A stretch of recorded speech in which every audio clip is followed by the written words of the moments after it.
All right, the time has come. My favorite segment is here. I'm putting Reggie on the hot seat, covering all the latest hot topics with What Does It Mean? First up, the Timberwolves made a splash and brought in Tim Connelly, naming him president of basketball operations. Reggie, you got a chance to sit down and chat with him at his opening press conference. What does it mean for the Timberwolves organization, bringing in Connelly, and what can he bring to the table?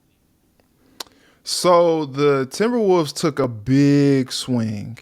This guy was already under contract. He was happy in Denver, worked his way up to president of basketball operations there.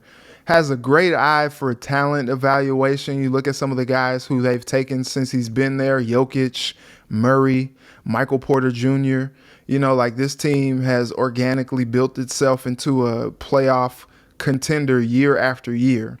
And so it was so funny seeing him at the press conference yesterday and then getting a chance to talk to him. He said repeatedly, I just don't need to screw this thing up. Like, I need to add to things and not try to mess things up or try to fix things, because he feels like this team is already going in a positive direction. He has a relationship with Coach Finch already from their time spent in the past. He's looking forward to operating with Sachin Gupta, who really kind of steered the ship after some of that controversy last year, some of that drama to start the season, with Gerson Rosas getting fired and all of that drama that happened to start the season last year. And Sachin just kind of, help steer the ship and get things together from a front office perspective. And now they bring in Tim Connelly. They give him a $40 million deal. They give him ownership equity. He didn't want to talk about all that yesterday, saying like, look, I still don't really understand all these contract details. It's like, okay, come on. All right. Okay. We get it. Okay, cool. But, I think what's interesting is, now they got the draft coming up, next month. Well, I guess it's this month now. Hello, June. Coming up on the 23rd. And he's just kind of got to hit the ground running. When I talked to him yesterday, he's like, look, I've been here for about 3 nights. I'm excited to actually get to know the area, put some sweats on, and just start talking ball and start recruiting and start, scouting and learning the team. And I think what's interesting is they've hired and lured away one of the top talent evaluators in the league. And Denver gave them, Glenn Taylor was talking about yesterday how he just kind of called the Kroenke family and was just like, hey, what do you think about us having a conversation with this guy? And, A-Rod and Lori, their biggest thing was they wanted a top flight basketball executive to help, steer this thing into the future with the Timberwolves, because they want a team that can compete year in and year out. And what Connelly has shown is that he has identified talent. He has been able to stabilize a franchise from the front office to make them succeed, to help them have success moving forward. And I think what's interesting about this whole thing is he's like, look, if I told you that I had it all right all the time, then I wouldn't be the right guy for the job. I'm going to make some mistakes, but the effort is going to be there, and we're going to be collaborative, and we're going to try to do what we can to push the envelope a little bit. He interestingly said that he's going to push the envelope. So what that looks like, it remains to be seen, but I'm interested to see what he does over the course of his time there. They've given him kind of leeway to kind of make this team into what he feels like is going to be a contender. He's like, look, I haven't gone to the NBA Finals before. I haven't won a championship, so this is going to be something that we're going to try to conquer together. But the Timberwolves are very, very confident that they have the right man for the job. Push the envelope quote, almost a little bit of can't be a fear-based organization vibe. He said that. He actually said that. Really? Okay, that's what it just gave me those vibes right when you said that. And maybe something exactly Timberwolves organization and fan base needs and needed to hear early. So plenty to be excited about for sure. Going to be a lot of fun keeping tabs on him and, again, his moves inside the Timberwolves organization. A lot of fun there. All right, Reggie, you can run, but you can't hide. It's always mock draft season. Washington Oh somewhere. no. ESPN's latest mock draft has the Twins taking right fielder Jacob Berry from LSU with the 8th overall pick. When looking at the landscape of the Twins roster for both today and then obviously the future, you don't see these guys for 3-4 years. What position is the team's biggest pressing need? And obviously pitcher, just stock up on pitcher. I'm looking at this mock draft, man. There's not a pitcher taken until the 13th pick. So either it's a weak pitching class or there's just some other clear top end studs. So do you go best available or do you just go with the best available pitcher?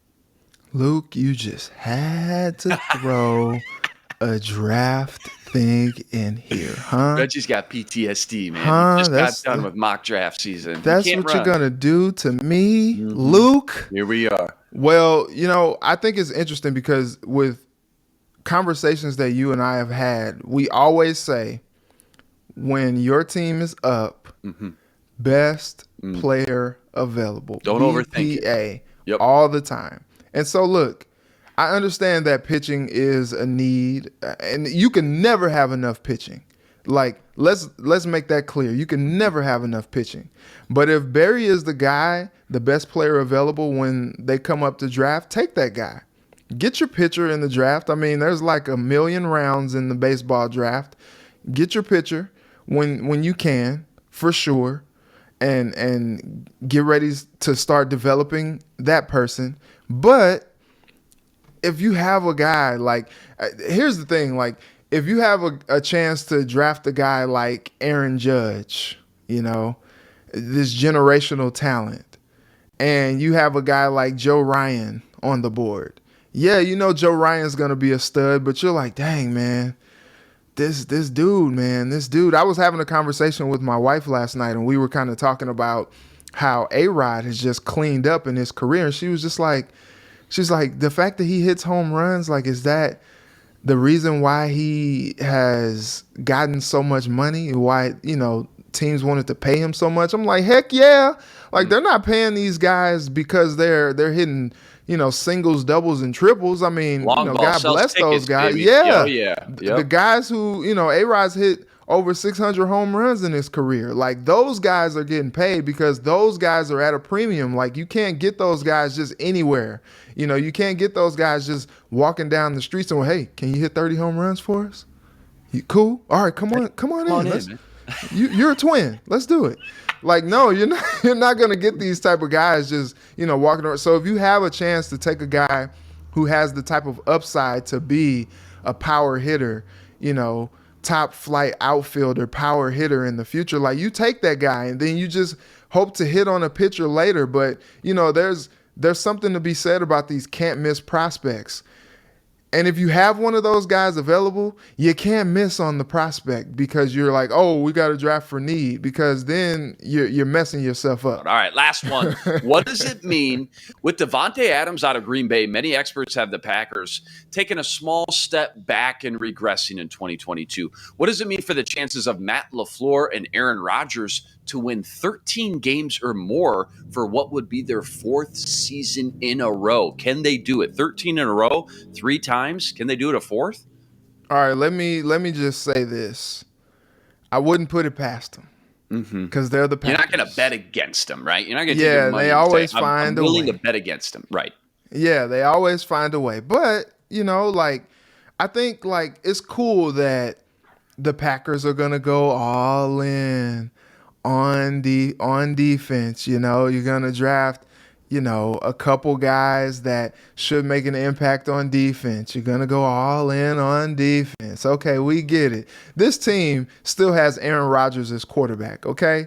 So despite you being all in on defense, this dude just won MVP. Right. Like, it's all about him still. But what makes you just a little concerned a little bit when you look at it is, okay, Aaron Rodgers not at voluntary OTAs. He needs this time because he's throwing to guys that, Randall Cobb, probably the most noticeable guy to him in that receiver room. He's got all these new targets. This guy that he has such a rapport with, they can almost finish each other's sentences. And now he's in Oakland. No, he's not in Oakland. He's in Las Vegas now with the Raiders. Like, I think what's crazy about that is like he's throwing to guys that are new to him.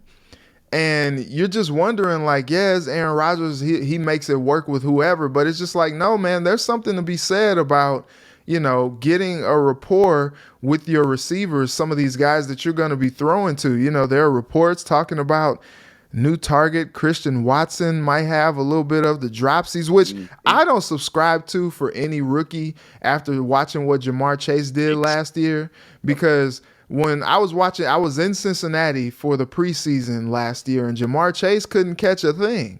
We had all kinds of video of him at training camp, preseason games. He couldn't catch a thing. And all of a sudden, during the season, he's catching everything. One of the most dynamic young receivers in the league. And so I believe that Rodgers is going to help Christian Watson kind of get in the game and get up to speed. But I do think that there could be a drop-off a little bit for that offense. And you're going all in on defense and all that stuff. What if you're, playing against the Vikings and Kevin O'Connell's team is scoring 35-plus points a game? You're trying to keep up with them. Yeah, and you got guys that you don't even know if you can trust on game day because you really haven't thrown to them yet. I think that is something to be, concerned about if you're a Packers fan, excited, absolute giddy about if you're a Vikings fan.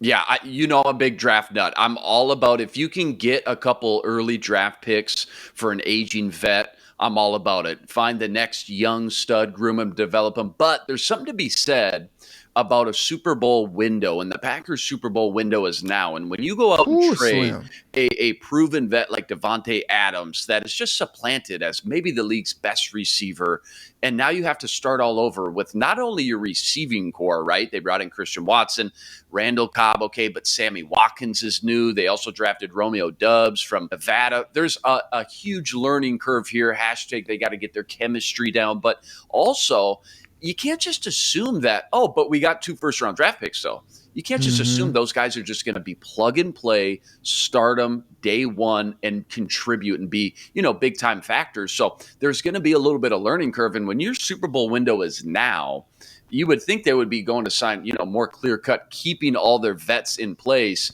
versus trying to rebuild. They definitely are trying to change the identity over there, take some pressure off Aaron Rodgers, and become a defensive-oriented team, which certainly top to bottom, we compared the Vikings roster to the Packers roster defensively.